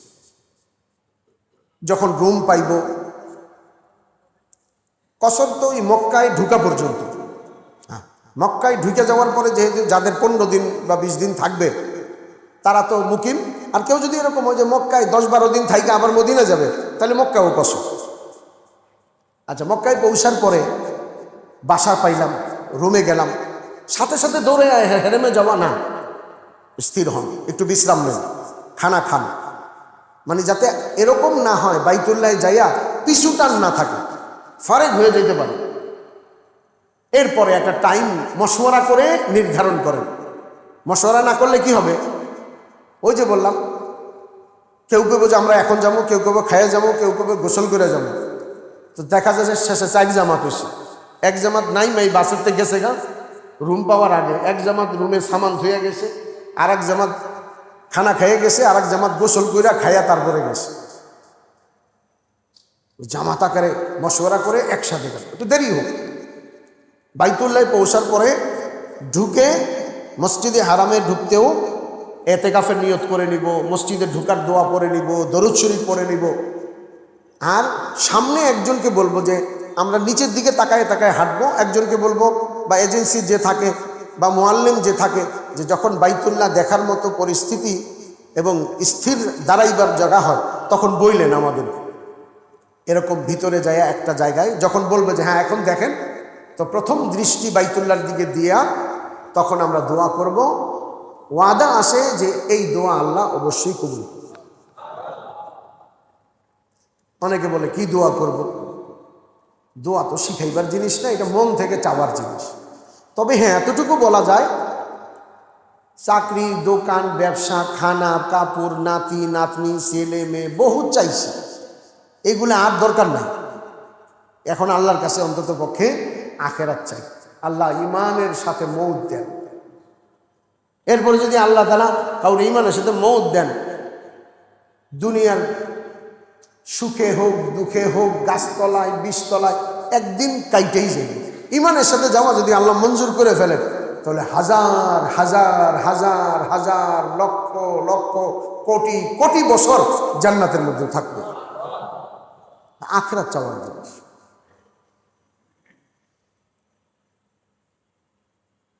দোয়ার পরে দ্বিতীয় ফরজ হলো কি, উমরার তওয়াফ করা। দ্বিতীয় ফরজ বলেন কি ভাই? তওয়াফ করা। তওয়াফ মানে হলো চক্কর, বাইতুল্লাহর চারিদিকে চক্কর দেওয়া।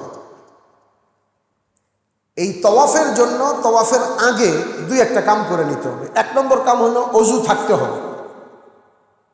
মেয়েদের জন্য হাইজ নেফাস থেকে পাক এবং অজু থাকা, আর পুরুষের জন্য নাপাকে, বড় নাপাকি ছোট নাপাকি সব থেকে পাক অজু অবস্থায়, অর্থাৎ যে অবস্থায় নামাজ পড়ার হুকুম আছে ওই রকম হওয়া, পাক হওয়া। 1। 2 নম্বর হলো এহরামের যে কাপড়টা ছিল এইটাকে ডাইন বগলের নিচে নিয়ে বাম কাঁধের উপরে রাখা, আর এই ডাইন বাহুটা বাইর করে রাখা, এটাকে বলে ইস্তেবা। কি বলে ভাই এটাকে? ইস্তেবা। এই ইস্তেমা করবে, তওয়াফের আগেই এটা করে নেবে, শুরু করার আগে, বাসার থেকে না আবার। অনেকে ঢাকা এয়ারপোর্ট থেকে শুরু করে দেয়, দেখবেন হজের এহরাম বানলেই এটা বাইর করে ফেলায়, এটা ঠিক না। এটা শুধু তওয়াফের সময় তো ইস্তেমা করবে। আর এই ইস্তেমাটা 7 চক্করেই থাকবে। কয় চক্করে থাকবে? 7 চক্করেই থাকবে। তাহলে 1 নম্বর কাম হলো অজু থাকবে, 2 নম্বর কাম হলো ইস্তেমা হবে, 3 নম্বর কাম হলো ইস্তিলাম। ইস্তিলাম, ইস্তিলাম মানে হলো হাজরে আসওয়াদকে চুম্বন করা। এখন ভিড়ের কারণে হাজরে আসওয়াদের কাছে যাওয়া যাবে না, তাহলে কি করব? দূর থেকে ইশারা করব। বাইতুল্লাহ যেখানে থাকবে ওই বরাবর আগে দাগ ছিল, দাগ দেখা দাগের ভিতরে দাঁড়ানো সম্ভব ছিল, এখন আর দাগ নেই। এটা একটা কঠিন ব্যাপার করে ফেলছে। তো আমি অনুমান করে চেষ্টা করব ঠিক কোনাকুনি বরাবর দাঁড়াইতে, তবে একটু আগে হইতে পারে, কিন্তু বাইতুল্লাহর হাজরে আসওয়াদের কর্নার ক্রস করে একাত পরে গিয়ে যদি শুরু করি, তাহলে এই একাতের তওয়াফ তো আর হইল না। এই জন্য এটার খেয়াল রাখতে হবে যে একটু আগে হয়, পরে না। তো এখন মনে করেন বাইতুল্লাহটা এইখানে রাখা, হাজরে আসওয়াদ কোনা বরাবর এইভাবে দাঁড়াবো যে কর্নারটা আমার পাশ দিয়ে গেছে, আমি এখানে দাঁড়াবো। এখানে দাঁড়ায়ে প্রথমে কান পর্যন্ত হাত উঠায়ে ছেড়ে দিতে পারি, কিন্তু এটা আমি তরিকা যদিও বলতেছি, ওইখানে এত কিছু সম্ভব হবে না। বিসমিল্লাহ আল্লাহু আকবার, লা ইলাহা ইল্লাল্লাহ ওয়াহদাহু লা শারীকা লাহ, অথবা বিসমিল্লাহ আল্লাহু আকবার ওয়ালিল্লাহিল হামদ। এই কান পর্যন্ত হাত উঠায়ে হাজরে আসওয়াদের দিকে ইশারা করে এই হাতে চুমা দিয়ে নিয়ত করবো যে আমি হাজরে আসওয়াদে চুমা দিছি, আমি হাজরে আসওয়াদে চুম্বন দিছি। কিতাবে আসছে হাজরে আসওয়াদ জমিনে আল্লাহর হাত, যে হাজরে আসওয়াদে চুমা দিল সে যেন আল্লাহর হাতে চুমা দিল। হাজরে আসওয়াদ এর চুম্বন মানুষের গুনাহকে সাফ করে দেয়। এই জন্য কিতাবে আসছে যে হাজরে আসওয়াদ এটা দুধের চেয়েও সাদা ছিল, মানুষের গুনাহ চুষে নিতে নিতে এটা কালো হয়ে গেছে। যদিও মনে হয় হাজরে আসওয়াদ মানেই তো কালো পাথর, এক হইতে পারে এটা দ্বিতীয় পরের নাম, আর একটা এটা কালো হইছে কিন্তু কালো ছিল এমন কথা না। মোট কথা হাজরে আসওয়াদের চুম্বনের দ্বারা কি হয়? গুনাহ মাফ হয়। কিন্তু কেউ যদি হাজরে আসওয়াদের চুমা দিতে গিয়া গুনাহ করে, তাহলে গুনাহ মাফ করাইতে গিয়া গুনাহ করা, এইটা কেমন হইল? ডাক্তার দেখাইতে যাইয়া ডায়াবেটিক্সের রুগী ডাক্তারের লগে বয়ে বয়ে রসগোল্লা খাইল, চিকিৎসা কি করবো? ডাক্তারের লগে বয়ে চমচম খাইতেছে। তো গুনাহ মাফ করাইতে গিয়া গুনাহ, এটা কেমন কথা হলো না? কি গুনাহ? ওইখানে ধাক্কা ধাক্কি করা, আর একজনকে কষ্ট দেওয়া। পুরুষরা যাইলেও কখনো নিয়ত করা যায় আমারে যত পারবে মারবো, কিন্তু আমি কেউ ধাক্কা দিব না, তাইলে সম্ভব হইতে পারে। কিন্তু মেয়েদের জন্য অনুমতিই নাই। আমি তো মনে করি না জায়েজ মেয়েদের জন্য হাজরে আসওয়াদে যাওয়া। আপনি কোনো আলেমকে জিজ্ঞাসা করে নিয়েন, আমি মনে করি এই হজের মৌসুমে অন্তত পক্ষে না জায়েজ। তার কারণ সে কাউরে না মারুক, কিন্তু পুরুষদের ধাক্কা ধাক্কিতে তো পড়বে, আর এটা করা যায় না। তাইলে একটু আজান 1 মিনিট পরে দেন। এই 1 নম্বর হলো কি বলছি, অজু থাকতে হবে। 2 নম্বর হলো ইস্তেবা, 3 নম্বর হলো ইস্তেলাম, 4 নম্বরে হলো রমল। রমল হলো স্বাভাবিক গতির চেয়ে একটু গতি বাড়ায় বুক ফুলায়ে চলা। আর এই রমল 3 চক্করে। রমল কয় চক্করে? শুধু 3 চক্করে, প্রথম 3 চক্কর না। রমল কয় চক্কর? প্রথম 3 চক্কর। আর হাজরে আসওয়াদ থেকে শুরু করে আবার হাজরে আসওয়াদে আসলে এক চক্কর, এইভাবে 7 চক্কর পূর্ণ করা, 7 চক্কর পূর্ণ করা। সিনা শুধু হাজরে আসওয়াদের দিকে ইস্তেলাম করার সময় ফিরায়ে, বাকি সময় সামনেই থাকে। আর তাহলে অজু থাকবে, ইস্তেমা হবে 7 চক্করে, রমল হবে প্রথম 3 চক্করে, আর 7 চক্কর পূর্ণ করতে হবে। ইস্তেলাম 8 বার হবে, 7 বারের শুরুতে 7 বার, শেষে 1 বার, 8 বার। আর এরপরে তওয়াফের 2 রাকাত নামাজ পড়তে হবে। এই 2 রাকাত নামাজ ওয়াজিব, এই 2 রাকাত নামাজ ওয়াজিব। আর এই নামাজটা উত্তম হলো মাকামি ইব্রাহিমের জায়গায়, কিন্তু হজের মৌসুমে ওইখানে এত ভিড় থাকে, ওই সময় ওইখানে না পড়াই উত্তম। কারণ এই নামাজ পিছনে যেখানে পড়া যায়, তওয়াফকারীদের কষ্ট না হয়, অ্যাক্সিডেন্টের ভয় না থাকে, ওইখানে গিয়ে পড়া চাই। এমনকি এই নামাজ কেউ যদি ভুলে যায় আর বাসায় যাওয়ার পরে মনে পড়ে, তো বাসায় 2 রাকাত পড়লেও আদায় হয়ে যাবে। কারণ এই 2 রাকাত নামাজ পড়ার সীমানা হলো হারাম শরীফের গোটা সীমা। তাইলে এই 2 রাকাত নামাজ পড়ার দ্বারা কি হয়ে গেল, আমার হজের উমরার ফরজ তওয়াফটা হয়ে গেল। তাহলে 2 ফরজ আদায় হয়ে গেল, এবার ওয়াজিব 2টা বাকি আছে। তাহলে মাঝখানে আজান হয়ে যাক, তারপর আমরা ওয়াজিব 2টা বলতেছি।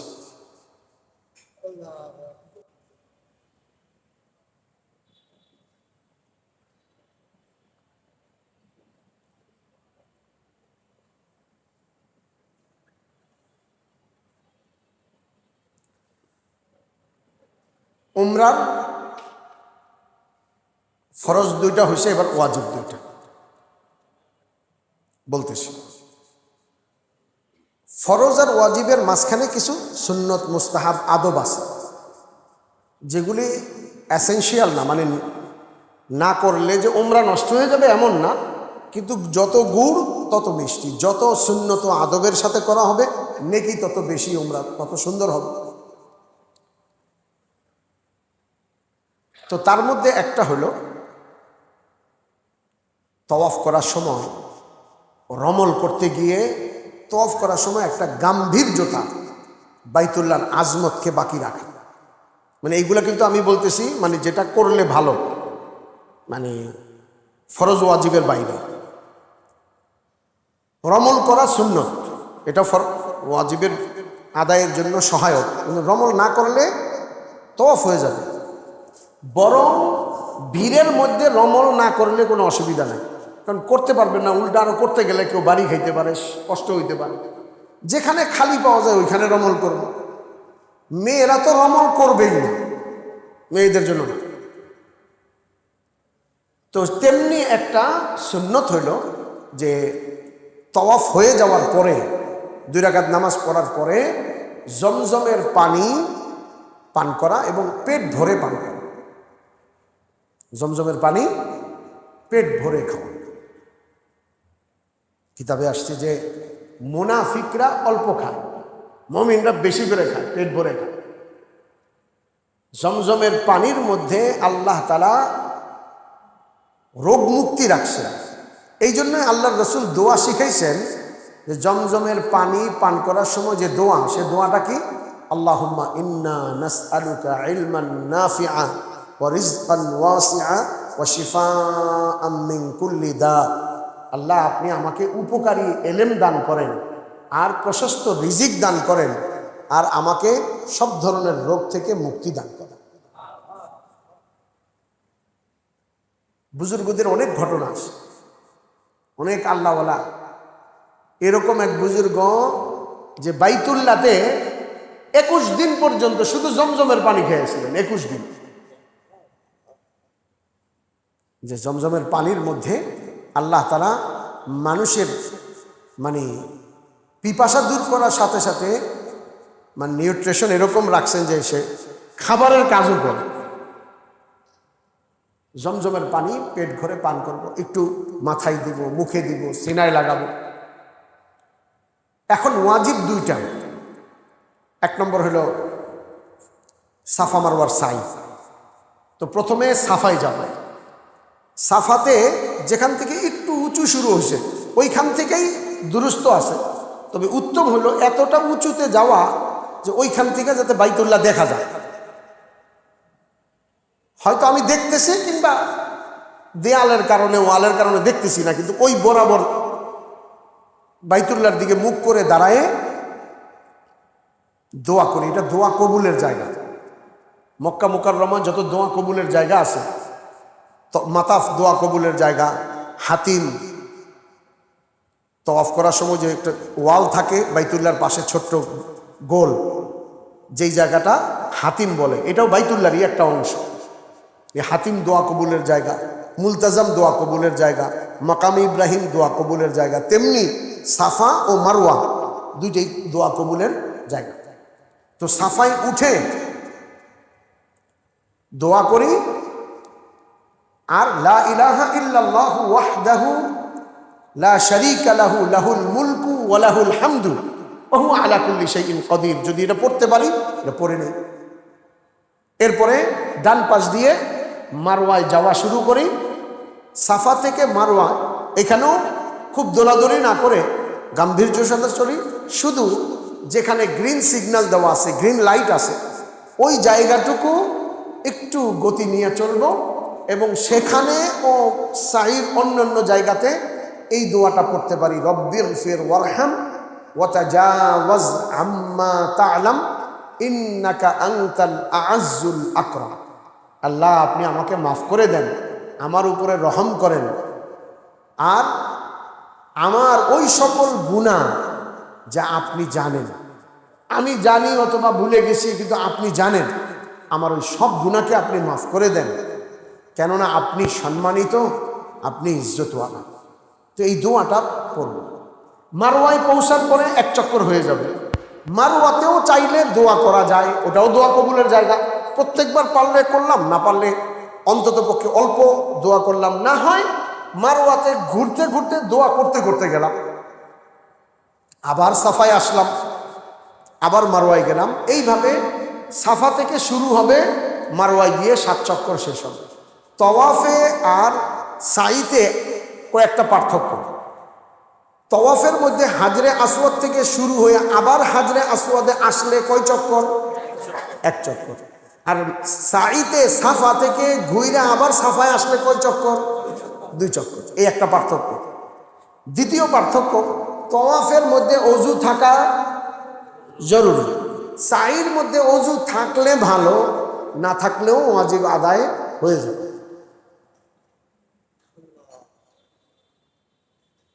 যখন আমরা এইভাবে 7 চক্কর পূর্ণ করব, এবং ওই তওয়াফের পরে কিন্তু ইস্তেবা শেষ। এখন কিন্তু আবার কেউ ইস্তেবা না, ইস্তেবাই তওয়াফের পরেই শেষ। যখন নামাজ পড়ব তখনই চাদর, স্বাভাবিক চাদর গায়ে দিয়ে নামাজ পড়ব। সুতরাং সাইতেও আমাদের কি নাই? ইস্তেবা নাই। তো সাফাই শুরু হলো, মারওয়ায় শেষ হলো, 7 চক্কর পূর্ণ হলো। এইবার 2 রাকাত শুকরানার নামাজ পড়তে পারি, তবে এরকম কোনো সুন্নত মনে না করে এমনিতে আল্লাহ আমাকে একটা নেক আমল করার তৌফিক দিয়েছেন, হজের উমরার আহকামগুলি পুরা করার তৌফিক দিয়েছেন। 2 রাকাত শুকরের নামাজ পড়তে পারি। বাকি ওয়াজিব আর একটা বাকি আছে, সেটা হলো চুল কাটা। মাথা মুন্ডন তো আমরা ওইখানে পড়তে পারবো না, এই জন্য নামাজটা ওইখানেই পড়ে ফেলি। আর মাথা মুন্ডন বাইরে এসে করি। অনেক সময় দেখবেন ওই মারওয়াতে কেচি লয়ে দাঁড়ায় আছে, এক জায়গাতে একটু কাইটে দিয়া 2-3 জায়গা দিয়ে যান হয়ে গেছে। না না, এই দুষ্টামি করার কি আছে? চুল কাটতে বলছে ভালো করে কাট। চুল ছোটও করা যায় আর মুন্ডানোও যায়, আমরা যেটাকে নাইড়া করা বলি, সেচে ফেলা। আল্লাহর রসুল যে চুল সেচে ফেলে তার জন্য 3 বার দোয়া করছেন, আল্লাহুম্মা আরহামিল মুহাল্লিকিন। সাহাবা জিজ্ঞেস করছেন ওয়াল মুকাসসিরিন, হুজুর কাটলে? হুজুর বলছেন আল্লাহুম্মা আরহামিল মুহাল্লিকিন। 3 বারের পরে বলছে আচ্ছা ওয়াল মুকাসসিরিন, যদি কাটে তার উপর আল্লাহ রহম করে। এখন কাটাটা কতটুকু, মাথা কতটুকু, বুঝছেন কিনা? একটা হলো চুলের পরিমাণ, একটা হলো মাথার পরিমাণ। মাথা, এই জন্য কারো কারো নিকটে 1/4 আছে, যার এখান থেকে একটু কাইটা একটা উমরা করে, এবারে এন দিয়ে কাইটা আর একটা উমরা করে। এরকম করা ঠিক না। মাথা অধিকাংশ কাটলেই হয়, অর্ধেক বা তার বেশি, কিন্তু চুলের পরিমাণ হলো, যদি চুল বড় হয় তাহলে 1 কর বা তার বেশি কাটলে ওয়াজিব আদায় হয়ে যাবে। তবে উত্তম ও দোয়া বেশি পাওয়া যাবে পুরা চুল মুন্ডায় ফেলে। এখন কেউ জিজ্ঞাসা করতে পারে, আমি যে পরে উমরা করবো তখন চুল বা মুখি কাটমু কি, তখন তো চুল নাই, পরে উমরা করলে ব্লেড ফিরাই নিবে শুধু, তাতেই হবে। চুল থাকতেই হবে এমন তো কথা নাই। অনেক মানুষের মাথায় আল্লাহ চুলই দেয় না, এরকমও আছে না, দাড়ি মোষ ভুরু কিছুই নাই, আছে না এরকম? তো বেচারা উমরা করবো কি করবো না?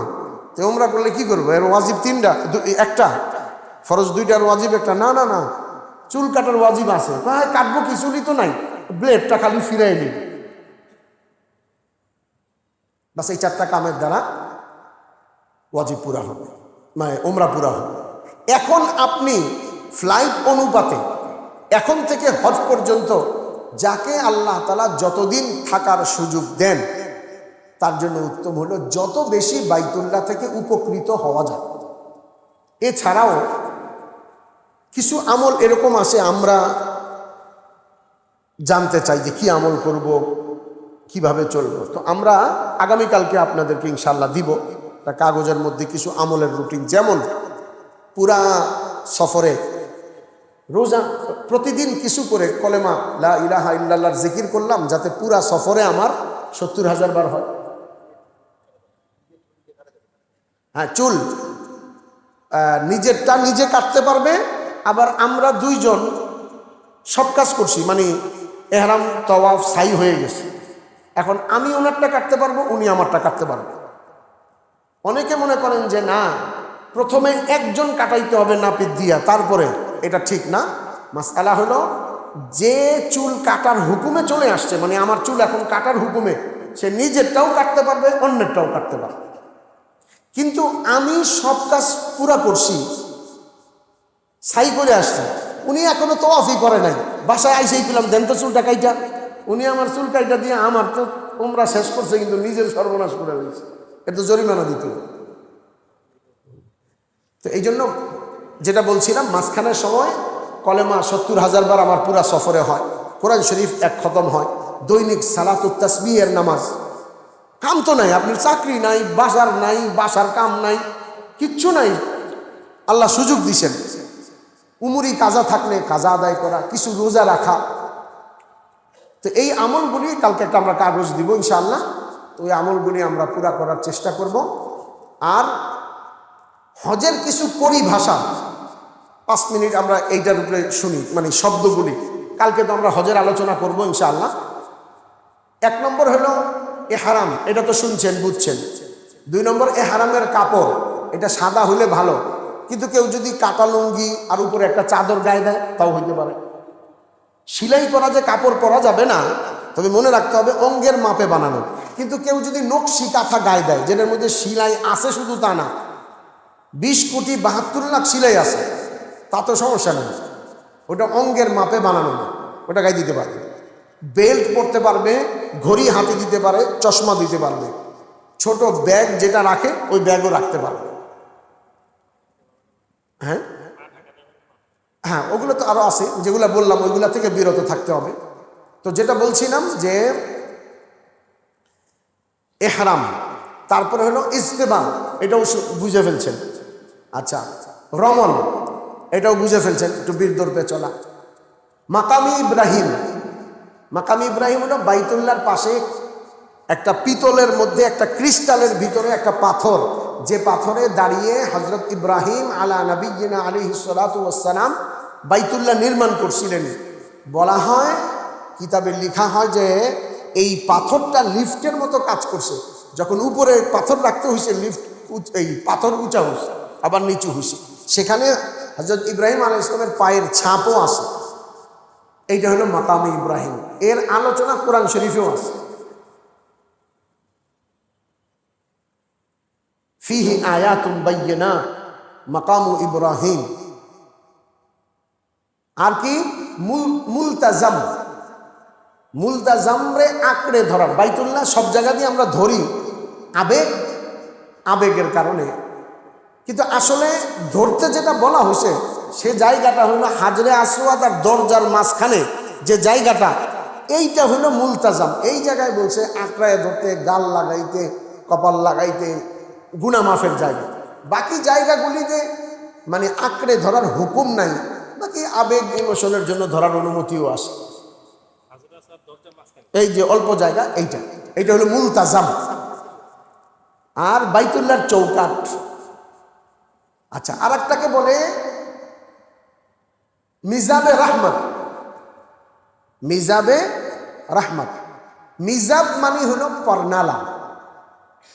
পর্নালা, পর্নালা আমরা যে ছাদের পানি সব জমা হইয়া যেই পাইপ দিয়া বাইরে, টিনের পানি আইসা গ্রাম দেশে করে কি টিনের সব জায়গা দিয়ে পড়লে যাতায়াত করা যায় না, তো একটা পাইপ অর্ধেক কাইটা এরপর এটা টিনের এখানে দিয়া দেয়, দুই পাশ দিয়া পড়ে, পুরা ঘরের চালের পানি পাইপে পড়ে, পাইপের পানি দুই পাশ দিয়ে পড়ে, এইটাকে বলে মিজাব মানে পর্নালা। তো বাইতুল্লাহর ছাদের পানি যে পর্নালা দিয়ে পড়ে, গোল্ডের, স্বর্ণের বানানো, এইটাকে বলে মিজাবে রাহমাত। আর ওইটার নিচেই যে দেয়াল ঘেরা জায়গাটা, এটাকে বলে হাতিম। হাতিম বাইতুল্লাহরই একটা অংশ। যখন বাইতুল্লাহ নির্মাণ করছিল মুশরিকরা, তখন তারা আজম করছিল যে আমরা হালাল টাকায় কিনা পাথর দিয়া বাইতুল্লাহ বানাবো। হালাল হারামের বিচার আসিল দেখা যায় জাহিলিয়াতের যুগেও, আমগো যুগে নাই, আল্লাহ মাফ করে দেয়। তো তখন তারা বাইতুল্লাহ বানাইতে গিয়া দেখে যে পাথরের সংকুল মানে ইয়া হয় না, কভার করে না। এই জন্য বাইতুল্লাহ একটু ছোট করে বানায়া বাকি কিছু অংশ বাইরে রেখে দিছে, আর চিহ্ন রাখছে যেটা বাইতুল্লাহর বাইরে। পরবর্তীতে কোনো বাদশার সময় এটাকে আবার ভিতরে বানানো হয়েছে, আবার নির্মাণ করা হয়েছে। হাজ্জাজ ইবনে ইউসুফ যখন মক্কার গভর্নর, তখন সে আবার কি করলো, না হুজুরের সময় যেটুকু ছিল ওইটুকুই হবে, আবার আগের জায়গায় আনছে। পরবর্তীতে ওলামারা একমত হয়েছে যে আর 8 পিস করা যাবে না, এভাবে প্রত্যেক বাদশাহ ঈসা হস্তক্ষেপ করলে তো সমস্যা। এই জন্য এখনো পর্যন্ত ওইটা আছে। এইটার উপরে আল্লাহ আমাদের একটা সুযোগ দিছে যে বাইতুল্লাহর ভিতরে দরজা খুলে ভিতরে ঢুকার অনুমতি তো সবাই পায় না, রাজা বাদশারা পায়। আমাদের জন্য আল্লাহ সহজ করছে, যে হাতিমে ঢুকতে পারে সে যেন বাইতুল্লাহই ঢুকে। এই জন্য সফরের মধ্যে লাইগা থাকা, চেষ্টা করা, কোনোদিন সুযোগ পাইলে। তবে মনে রাখতে হবে কাউরে কষ্ট দিয়া। হাতিম আর মাতাফ, যে জায়গায় তওয়াফ করে এই জায়গাটাকে কি বলে? মাতাফ। মাতাফের চারপাশে গোল যে মসজিদটা, এইটার নাম হলো মসজিদুল হারাম। এটার নাম কি? মসজিদুল হারাম। বাইতুল্লাহ যেটা, এটার নাম কি? কাবা, কালো ঘরটা, আল্লাহর ঘর। মসজিদুল হারাম। হারাম কেন কয়? আমরা এটা শুনলে কেমন কথা, এত মোহব্বতের জায়গাটা হারাম কয়? হারাম না, হারাম। হারাম মানে হলো মুহতারাম, সম্মানিত। হারাম, হা র মিম। আর হারাম ওটা টান দিয়ে হইল হারাম। যদি হারামও বলেন তাতেও অনেক কাজ যেটা বাইরে জায়েজ, ওইখানে অনেক কিছু আছে যেটা জায়েজ নাই বাইতুল্লাহর বিশেষত্ব হিসেবে। তো এক হইল হারাম, মসজিদুল হারাম। এরকম আরো কিছু পরিভাষা আছে, যেমন জামারা। জামারা মানে হলো কঙ্কর নিক্ষেপ করার জায়গা, যে ছোট মেজো শয়তান বলি আমরা সংক্ষেপে। মিনা, মুজদালিফা, আরাফা, উকুফে আরাফা। উকুফে আরাফা মানে আরাফায় অবস্থান করা। তো ইনশাআল্লাহ আগামীকালকে আমাদের শেষ দিন, হজের আলোচনা হবে ইনশাআল্লাহ। আমরা সকলেই নিজেরাও উপস্থিত থাকবো, অন্যদেরকেও দাওয়াত দেবো ইনশাআল্লাহ। আল্লাহ পাক আমাকে আপনাকে আমলের তৌফিক দান করেন। নামাজের তৈরি করে